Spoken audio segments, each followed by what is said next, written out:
Industry, every aspect of life that we look at. So it's very cool intersection of the educational foundation that you're talking about and how the impact of Yeah, I mean, I think the water consumption, the way AI data centers work today, where they don't use renewable energy, where they use ways of cooling that is water intensive. That'd be like I remember teaching math to my brother, and he's like, "Don't show me how to do it, just give me the answer."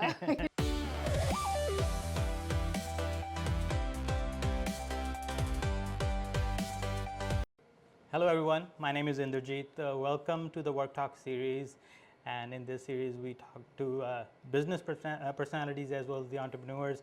Today I have the opportunity with me to talk to Geeta Menon. Geeta is founder of One Earth, One Chance, as well as faculty at UT Dallas.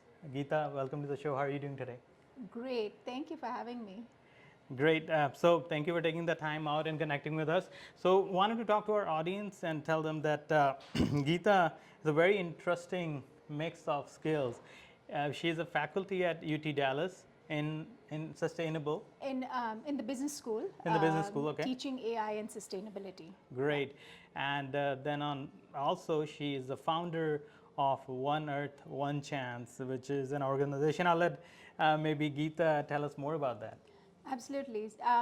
The nonprofit is around 5 years old, and it was created with a threefold mission. Okay. One being, trees is a great investment towards reducing the carbon footprint, towards improving the situation with the global warming, soil erosion, water conservation, air pollution, all of the above. So that was just a no-brainer for us that we should plant trees, and we've done 8,500 to date. Oh wow, very nice. And all in the DFW Metroplex, because DFW is one of the top 10 hottest cities in the US. Yes, I can feel it today. Exactly. But also, we wanted to have a huge focus on education, right? Because it's foundational. Exactly. And all the nature-based solutions will only take us so far, but we need change, and, right. and education can drive change. So we've really, 3 of our programs is focused on education at beginner level, intermediate level, and advanced level. And the course that I teach at UTD is more along the advanced level. Very nice. Yeah. Okay. How did you get started? Tell me the story. Like, what's the why behind it? Yeah, the why behind it was very simple. Coming from a culture that valued reuse and repurposing and minimal living, and then to come here and have this culture of convenience thrust upon us, where everything is single use, is a bit of a shock, Right. And yes, you adjust to it, but it's not a good adjustment. It's like you have to unlearn all the stuff that you've learned.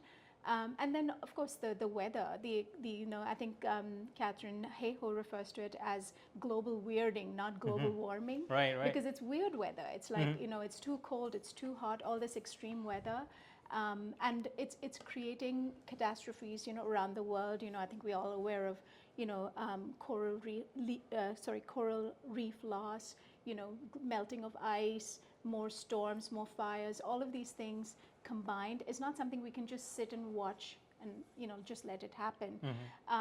We wanted to take some action, whatever, Right. however small the action. We wanted to take some action. Very nice. So, I mean, I completely understand some of these natural resources. We have limited quantity, right? Exactly.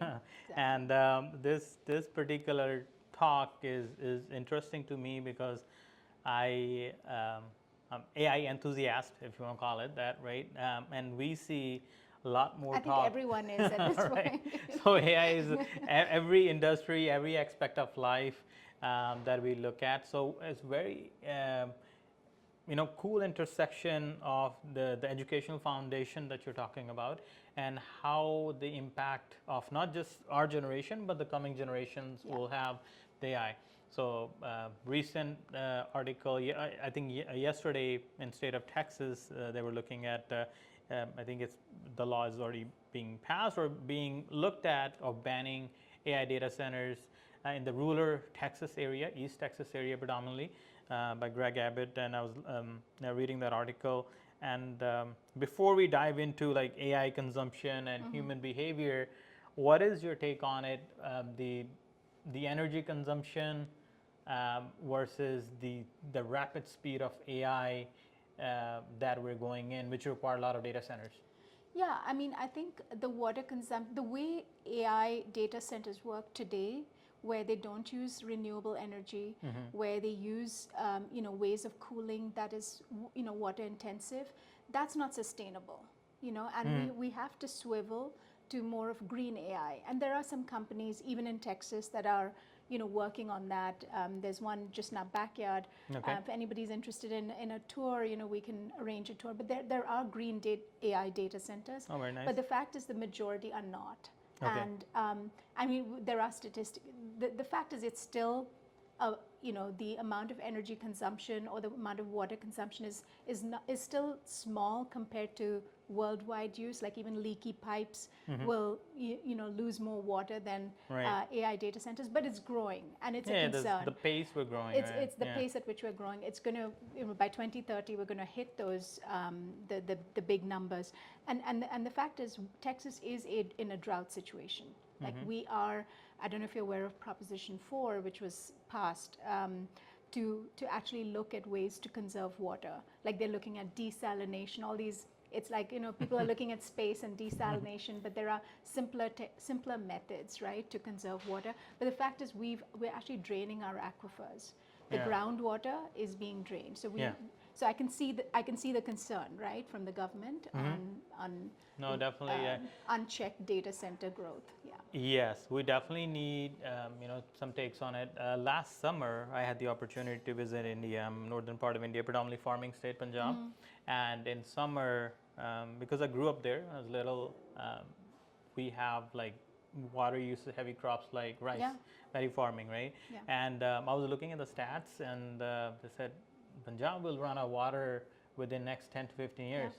The amount of water is being used in the farming is alarming, but you can see at the rate we are growing with the AI and the water uses needed. I think, like we talked about before, we will exceed our limits. Yeah, and one interesting fact about Texas is you own the water on your land. Right. So these farmers and all these, especially the mega farmers, like the big companies, they use the water. If it's their groundwater, they use it, right? And there's no checks and balances. So I think sometimes some of the systemic issues are also contributing to the problem. Very nice. Now let's talk about some of the details of AI. Yeah. So I wanted to ask you, since you teach and I'm an adjunct faculty at College as well. Wanted to ask you, are we becoming more creative by using AI to handle the grunt work, or are we slowly outsourcing our abilities of critical thinking to the machines? Yeah, I mean, just like with everything, including the environmental footprint, it's a double-edged sword, right? There's pros and there's cons. I think there's definitely some pros in terms of how you can enhance your creativity, because there is some efficiency, right? Definitely. It can do a lot of the grunt work and do some of the research. It can, there's things it can generate new perspectives, new ideas that you might not have thought of. So there are some benefits, right? And the other thing is AI is accessible to everybody. So it's kind of like it's democratizing knowledge, right? People can access, anybody even without those technical skills can access information, right? Yeah. And it's great if you see AI as a true partner, right? Yeah. And it's doing some of the brainstorming, but you're in the loop and you're making the decisions, and you're putting your unique perspectives in, right? That's important, and I think so.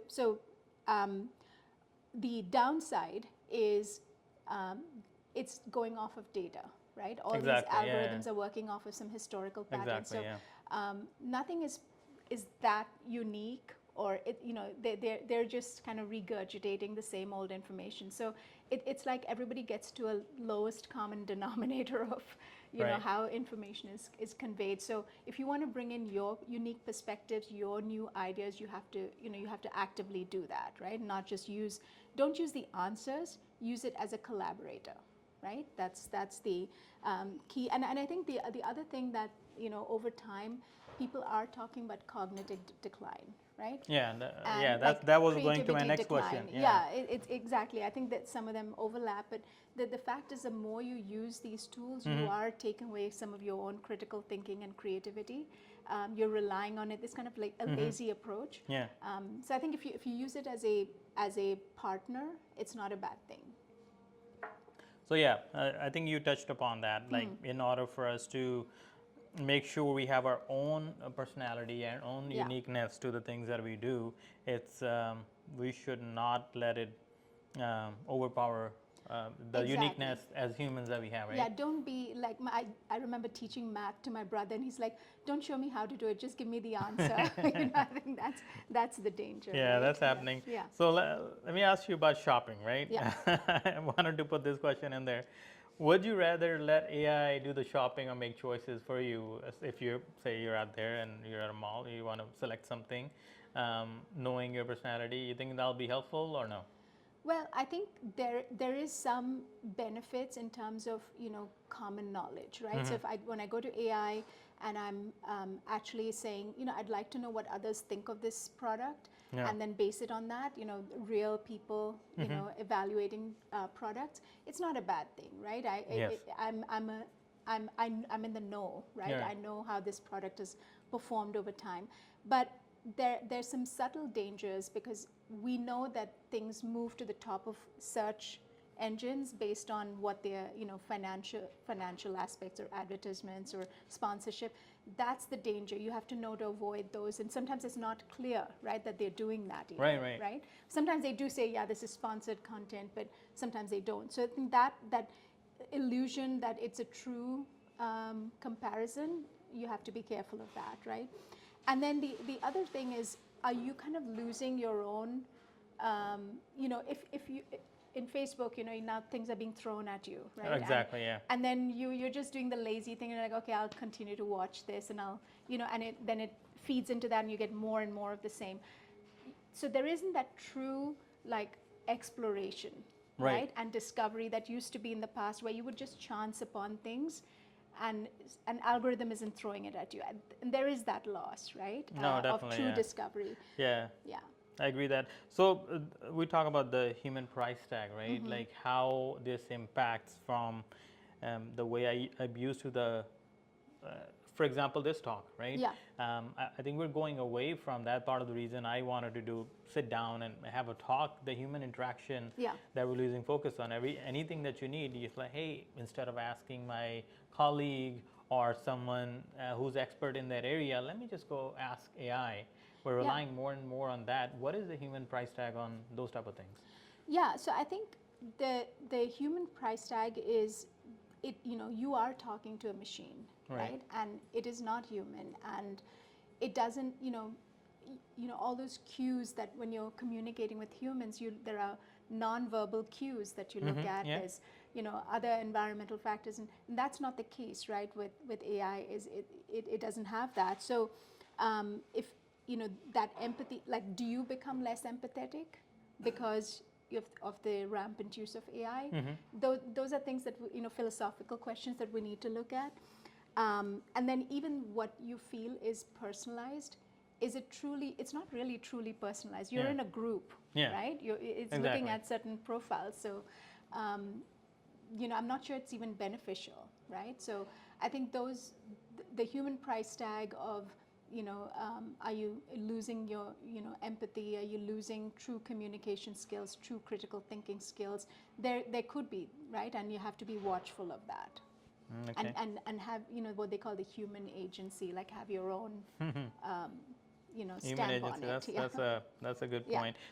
So we were talking about the human tag, the human price tag on the AI, because we rely more and more on AI nowadays. It's increasing, and not to just measure the financial cost of it. We're also talking about like the less human interaction which is happening. And I think Geeta was mentioning earlier, there's the empathy factor, and there's one more thing. Yeah, I think I call it snubbing or phone snubbing, Yeah. where you're sitting there with your family or your friends or your colleagues, and you're just looking at the phone, and it's kind of like we're losing some of the etiquette and politeness also, in Yeah. addition to empathy is of course one aspect, but this is similar, I think. Right, right. Okay, so let's switch gears, and I want to talk about very important course that that Geeta is teaching at UT Dallas, locally here, harnessing AI for a sustainable future. So, tell us more about that. Absolutely. I'm really grateful to Dean, both Dean Hassan and Dean Varghese for giving me the opportunity to teach this class, because it's a unique perspective. It's like, I mean, there's, everybody's talking about AI, right? And how can we use AI and be, better, faster, and all of that. But what are the pros and what are the cons? But also, in today's environment, there's no better tool available to us to solve some of the big environmental issues, right? I mean, it's a great optimization tool. It's a great tool to identify anomalies. It can do so many things like balancing supply and demand of energy, conservation. It can, you can have monitors in forests and oceans to track what's happening with habitats. Agriculture, it can help with precision agriculture where you're not using so much water, not so much pesticide. I mean, there's actually 12 different areas where, in the class, we talk about actual real life uses of AI, for good. But there are some negative sides, and, I also want to present a balanced picture and talk about, what are the downsides. But almost every downside, there is a solution, right? And it's for us to go after those solutions and make sure that we're doing AI right, and that's what the focus of the class is. Very nice. Okay. So if you're looking for something like that, definitely make a note of that. Yeah, please. So it's a preview. Come, if you're a student of UTD, please come join the class. And even if you have graduated long time ago, like me, UTD alumnus, you definitely look into those type of courses that are available. So the environmental reality, right, Geeta, most of the everyday users of AI may not be aware of the significant energy usage and the water usage that is happening. If we were to, to tell some of our audience, what is the environmental price tag of our digital habits? Yeah, I think we touched on it briefly at the beginning. Definitely the energy consumption is high. I think by 2030, it's projected to be equal to, Pakistan, Bangladesh, and Nigeria combined. Oh, wow. Right? So 3 countries versus AI data centers. So there is a problem, and a lot of areas, the grids are strained because of AI data centers. So there is a problem, and the reality is not everything requires AI. A simple Google search or a calculator can solve many. So we're just going with a very sometimes a very over-engineered solution for very simple. So we have to really be cognizant of that and build models that are suitable for the task at hand, right? Just right size the models. But the fact is there is energy use, right? To train them, to deploy them, to use them, there is energy use. And one simple way to solve that is through renewable energy, right? If you're then you're not creating emissions, right? And there's still a supply-demand problem that we have to solve, which AI is very good at. But if we switch to renewable clean energy, that makes it net zero, right, from an emission standpoint. So I'm presenting the problem, but also presenting a path forward, right? And the same thing with water. With today's way of cooling servers, which require a lot of water, that's unsustainable, right? That's just not neither smart nor sustainable. But there are ways to cool using there's liquid cooling, and there's other techniques. There's reuse of the water, because you do need fresh water, right? You can't use saline water, unfortunately. So with reuse, with liquid cooling, there are ways again to use less water, and you should not situate data centers in in areas that already have water shortage, right? That doesn't make sense. So yes, there is a problem with, but as I mentioned, leaky pipes today, we lose more water through leaky pipes than we do through AI data centers, and that's why Proposition 4 was passed to improve, how our pipes function, the entire infrastructure of our plumbing and all of that, right? So, you look, as I mentioned, the agriculture situation where people have water, groundwater under their land, and they just rampantly use it. They don't use precision agriculture. They just blast the water, and that's untenable, right? So, it is a problem. Again, there are solutions that we have to go after to solve that problem. So I think, and not to mention noise. Noise is a problem. Like, people don't realize, but there's a hum if you're living near a data center, which is very, not good for any of the species, including the humans. That is true. Yeah. And Geeta, I know your organization, you're the founder of One Earth, One Chance. I think it can play a critical role in solving some of the problems we discussed, right? Yeah. So I know there are some programs, also younger kids who are in K-12 maybe, Yes. and then also people like me, Yes. regular Yes. households.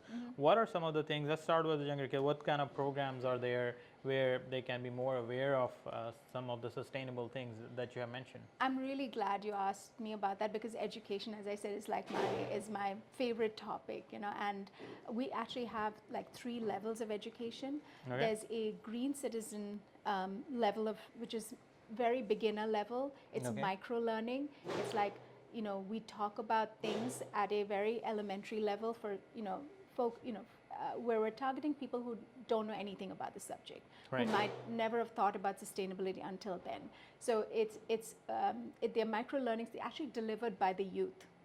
So they're webinars delivered by the youth, and anyone can.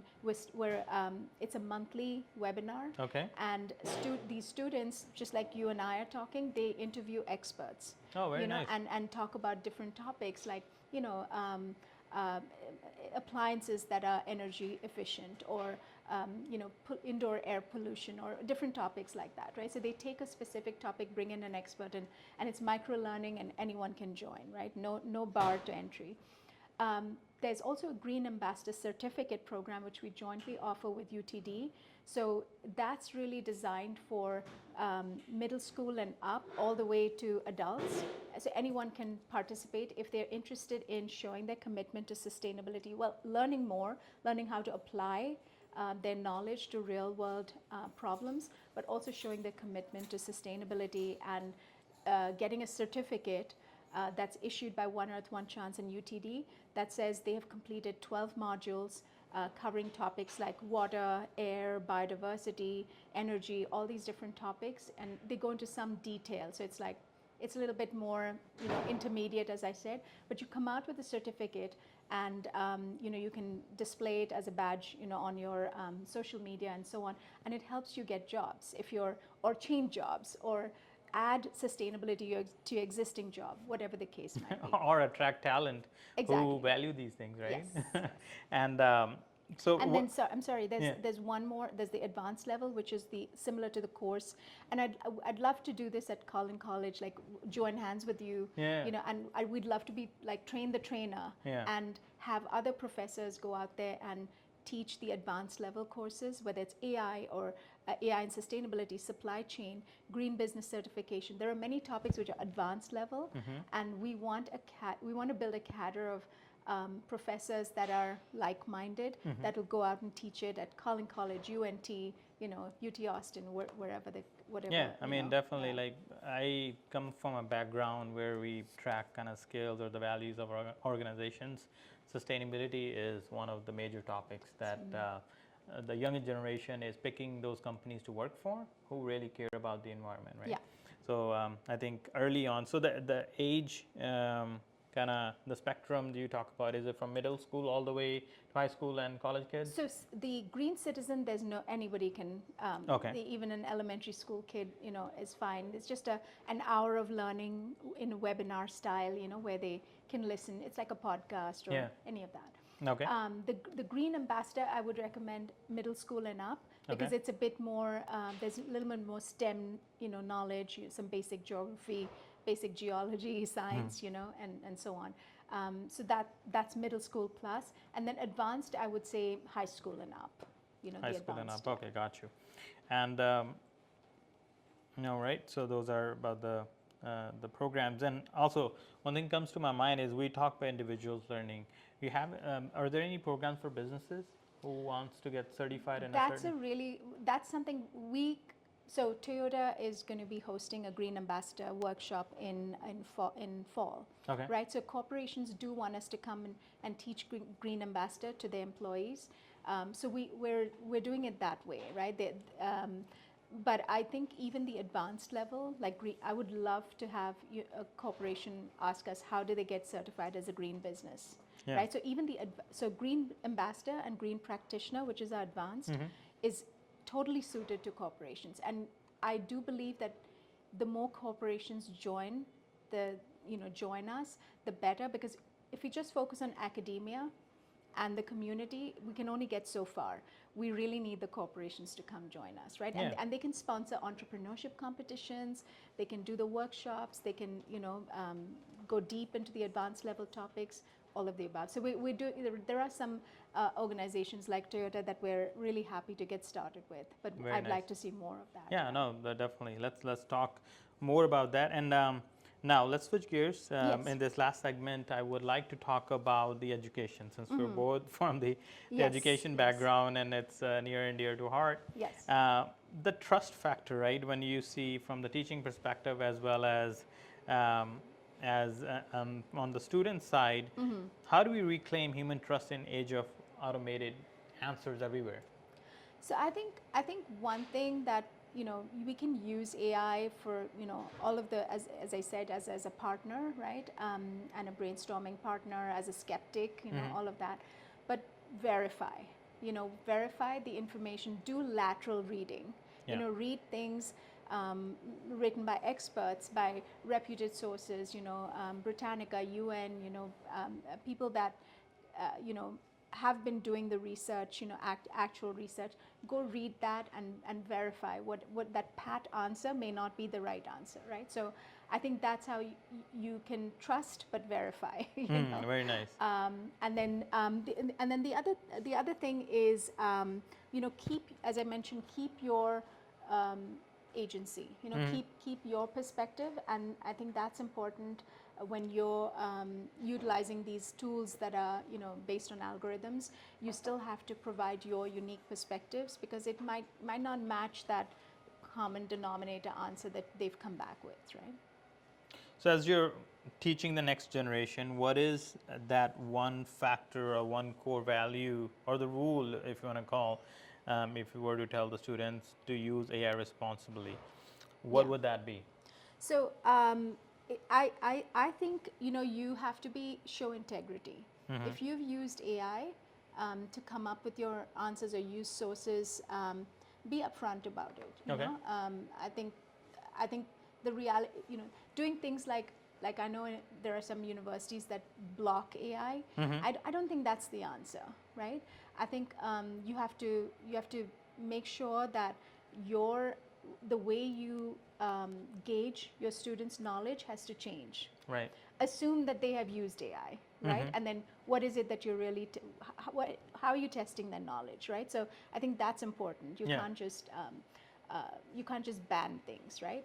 And so I think it's important that we be mindful that we're using the right tools and not over engineering as users. Yeah. And two, as organizations, we cannot ban things. I think we have to encourage people to be transparent and accountable and show integrity. So I think and then our whole assessment of what is good performance is going to change. Exactly. Right? It's more of like look at this example of driving, right?